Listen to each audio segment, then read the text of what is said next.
প্রিয় সপ্তম শ্রেণীর সকল ছাত্রছাত্রী, আশা করি তোমরা সবাই খুব ভালো আছো। তোমাদের প্রথম পর্যায়ক্রমিক পরীক্ষার অন্যান্য বিষয়ের সাজেশনপত্র বা প্রশ্নপত্র দেওয়া হয়েছে, চাইলে তোমরা সেটি প্লে লিস্টটিকে চেক আউট করে দেখতে পারো। এবং আজকে তোমাদের ইতিহাসের একটি গুরুত্বপূর্ণ প্রশ্নপত্রগুলি দেখে নাও। এবছরের জন্য খুবই গুরুত্বপূর্ণ বা ভেরি ভেরি ইম্পর্টেন্ট যে প্রশ্নপত্রগুলি আসার খুবই চান্স আছে। ঠিক আছে, দেখো তোমাদের তিনটি অধ্যায় থাকছে, জানো, 1, 2 এবং 3। ঠিক আছে, এই তিনটি অধ্যায় তোমাদের প্রথম পর্যায়ক্রমিক পরীক্ষা থাকছে। এবং তোমাদের সাজেশনপত্র বা যে প্রশ্নপত্রগুলি খুবই গুরুত্বপূর্ণ এবছরের জন্য, একটু দেখে নাও। এবং তোমাদের পরবর্তী ভিডিও তোমাদের পাঠ্য বইয়ের থেকে সে অধ্যায় ভিত্তিক প্রশ্নপত্রগুলি দাগিয়ে দেবো। ঠিক আছে, তার আগে তোমাদের একটি খাতায় আমি লিখে দিয়েছি, দেখো, যে প্রশ্নপত্রগুলি এবছরের জন্য গুরুত্বপূর্ণ শর্ট প্রশ্ন এবং লং প্রশ্নপত্র সবই বলে দিচ্ছি। ঠিক আছে, শর্ট প্রশ্ন অ্যান্সারও বলে দিচ্ছি, উত্তরগুলি লিখিয়ে দেওয়া আছে, তোমরা শুধু জাস্ট এইগুলো একটু ভালোভাবে পড়ো, আশা করি তোমরা পরীক্ষা পাবে। দেখো, তোমরা তার আগে একটু দেখে নাও।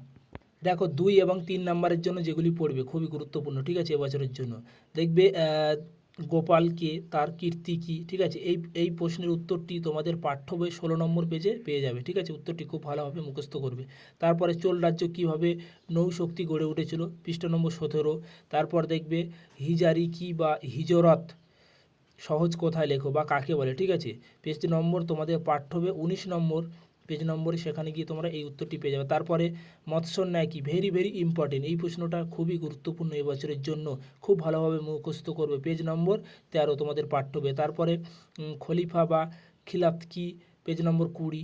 চর্চাপদ বলতে কি বোঝো, পেজ নম্বর 31। এবং তারপরে 7 দাগের পঞ্চরত্ন কাদের বলা হয়, তোমাদের পাঠ্য বইয়ের দেখবে 37 নম্বর পেজ নম্বর পেয়ে যাবে। এবং তোমাদের এরপরে আমি শর্ট প্রশ্নগুলি বলে দিচ্ছি, অধ্যায় ভিত্তিক শর্ট প্রশ্ন। ঠিক আছে, যে প্রশ্নপত্রগুলি প্রায় পরীক্ষা আসে সেগুলি চাইলে তোমরা দেখতে পারো, এবং বা আমি এর পরে দিয়ে দিচ্ছি এই সাজেশনের পরে। তারপরে দেখো, ত্রিশক্তি সংগ্রাম কি, ঠিক আছে, বা কাকে বলে, ভেরি ভেরি ইম্পর্টেন্ট বা খুবই গুরুত্বপূর্ণ এই প্রশ্নটি। তারপরে ত্রিশক্তি সংগ্রাম কাদের মধ্যে হয়েছিল এবং কেন হয়েছিল, এই প্রশ্নটা এইভাবে ঘুরিয়ে দিতে পারে। ঠিক আছে, খুব ভালোভাবে প্রশ্নটি এই প্রশ্নটি মুখস্থ করবে। তারপরে ভারতের সামন্ত ব্যবস্থা বলতে কি বোঝো, পেজ নম্বর 25 তোমাদের পাঠ্য বইয়ে। তারপর দীপঙ্কর শ্রীজ্ঞান কি, এটা টিকা টাইপের প্রশ্ন আসতে পারে, পেজ নম্বর 39 তোমাদের পাঠ্য বইয়ে। তারপরে চর্চাপদের পুঁথি কে কোথায় উদ্ধার করেন। ঠিক আছে, এই প্রশ্নটি তোমাদের পাঠ্য বইয়ে দেখবে 31 নম্বর পেজে এখানে পেয়ে যাবে। তারপরে গৌরতন্ত্র বলতে কি বোঝো, পেজ নম্বর সব দেওয়া আছে, দেখো 12 নম্বর পেজ।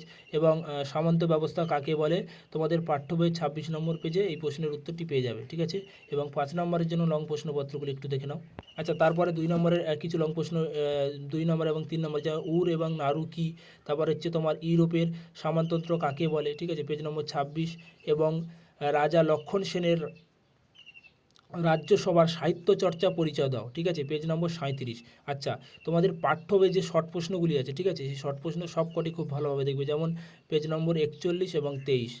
দেখো 41, দেখো তোমাদের এই যে পাঠ্য বইয়ের যে প্রশ্নপত্রগুলি আছে, এই প্রশ্নপত্রগুলি খুব ভালোভাবে মুখস্থ করবে। ঠিক আছে, এখান থেকে প্রশ্নপত্র যেমন 2-এর দাগের এবং 1-এর দাগের, এই দুটি খুব ভালোভাবে মুখস্থ করবে শর্ট প্রশ্নের জন্য। আচ্ছা, পেজ নম্বর দেখবে তোমাদের পাঠ্য বই 23 নম্বর পেজে। ঠিক আছে, এখানে যে শর্ট প্রশ্ন আছে 1-এর দাগে, সব কটি খুব ভালোভাবে মুখস্থ করবে, ভেরি ভেরি ইম্পর্টেন্ট, এখান থেকে তোমরা পরীক্ষায় কমন পাবেই পাবে। ঠিক আছে, তারপর এখানে ছকস্তম্ভটি খুব ভালোভাবে দেখবে 2-এর দাগের।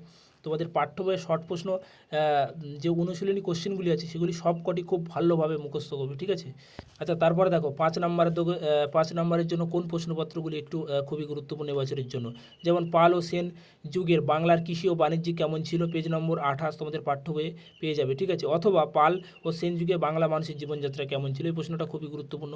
তারপরে লালন্দা বিশ্ববিদ্যালয় সম্পর্কে লেখো, অথবা লালন্দা বৌদ্ধবিহার। ঠিক আছে, ভেরি ভেরি ইম্পর্টেন্ট, এই প্রশ্নটা প্রায় পরীক্ষায় দিয়ে দেয়, খুব ভালোভাবে মুখস্থ করবে, পেজ নম্বর 32। তারপরে গৌড়ের রাজা শশাঙ্কের কৃতিত্ব আলোচনা করো, তোমাদের পাঠ্য বইয়ে 10 নম্বর পেজ। তারপরে টিকা টাইপের একটি প্রশ্ন, যে বিক্রমশীল মহাবীর কি।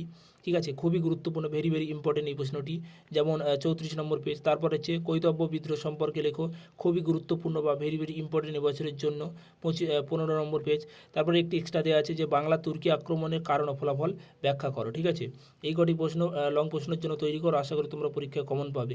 এরপরে তোমাদের শর্ট প্রশ্নগুলি অধ্যায় ভিত্তিক দেখে নাও। দেখো, তোমাদের প্রথম অধ্যায় যে ইতিহাসের ধারণা, এখান থেকে শর্ট প্রশ্ন কেমন ধরনের আসে, যে ইতিহাসের জনক কাকে বলা হয়, হেরোডোটাস।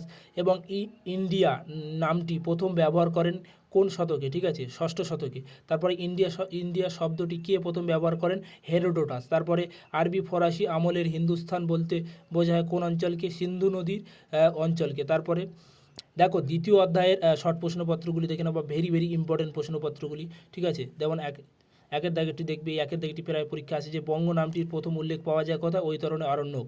তারপর হচ্ছে শশাঙ্ক কত খ্রিস্টাব্দের গৌড়ের শাসন হন, 606 খ্রিস্টাব্দের, ঠিক আছে। এই শর্ট প্রশ্নগুলি খুব ভালোভাবে মুখস্থ করো, আশা করি তোমরা এখান থেকে দেখবে পরীক্ষা কমন পাবে শর্ট প্রশ্ন। তারপর হচ্ছে সুবাগতার অর্থ কী, রাজ্য বা প্রদেশ। তারপর হচ্ছে আইনি আকবর গ্রন্থটি কার লেখা, আবুল আফজল, ঠিক আছে। আচ্ছা, তারপরে শশাঙ্কের রাজধানীর নাম কি, ভেরি ভেরি ইম্পর্টেন্ট, এই শর্ট প্রশ্নটি প্রায় পরীক্ষা দিয়ে দেয়, খুব ভালোভাবে মুখস্থ রাখবে। শশাঙ্কের রাজধানীর নাম কি, কর্ণ সুবর্ণ।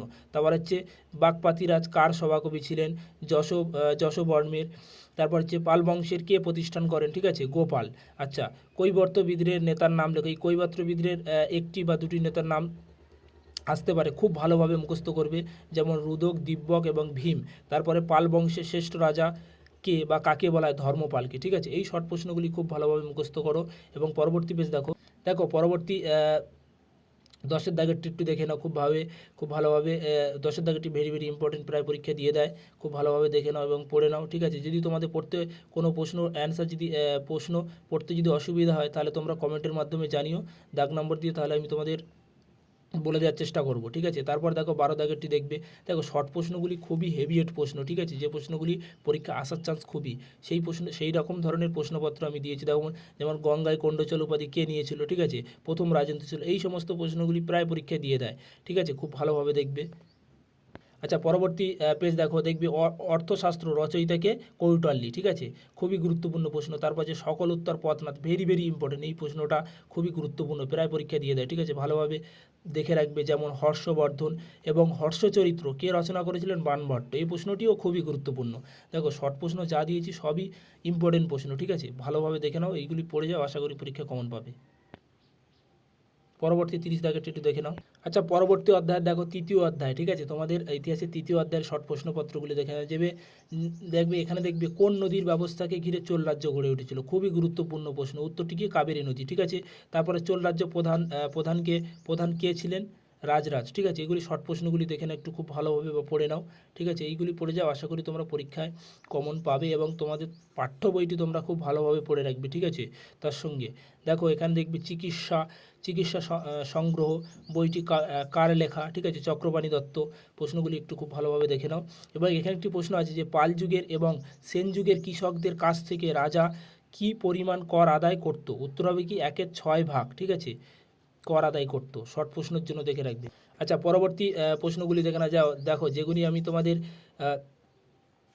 দাগ নম্বরগুলি যেগুলি আমি তোমাদের অ্যারো করে দিয়েছি সেই প্রশ্নপত্রগুলি খুবই গুরুত্বপূর্ণ। যেমন পঞ্চরত্ন কাদের বলা হয়, এই প্রশ্নটা তোমাদের আমি সাজেশনের ভিতরে দিয়েছি, ঠিক আছে, এই প্রশ্নটা উত্তরটি এখানে দেওয়া আছে, দেখো খুব ভালোভাবে একটু পড়ে নেবে। তারপরে দেখো বলন সেনের রচিত দুটি বইয়ের নাম এবং অঙ্গরা ভাট মন্দির কোথায় অবস্থিত, কাম্বোডিয়া, ঠিক আছে, এবং গীত গোবিন্দ কাব্যের বিষয় কী ছিল, রাধাকৃষ্ণ প্রেমের বর্ণনা। তারপরে ব্রহ্মণ সর্বস্ব বইটি কার লেখা, হলায়ুত, ঠিক আছে। এই শর্ট প্রশ্নগুলি খুব ভালোভাবে তৈরি করো, আশা করি পরীক্ষায় কমন পাবে। এবং চোল রাজ্যে কোন ধাতুর হস্তশিল্পের বিখ্যাত ছিল, ব্রোঞ্জ ধাতু। এবং লক্ষণ সেনের সভাকবির নাম কি, কবি জয়দেব। ভিডিওটি সম্পূর্ণ দেখার জন্য অসংখ্য ধন্যবাদ।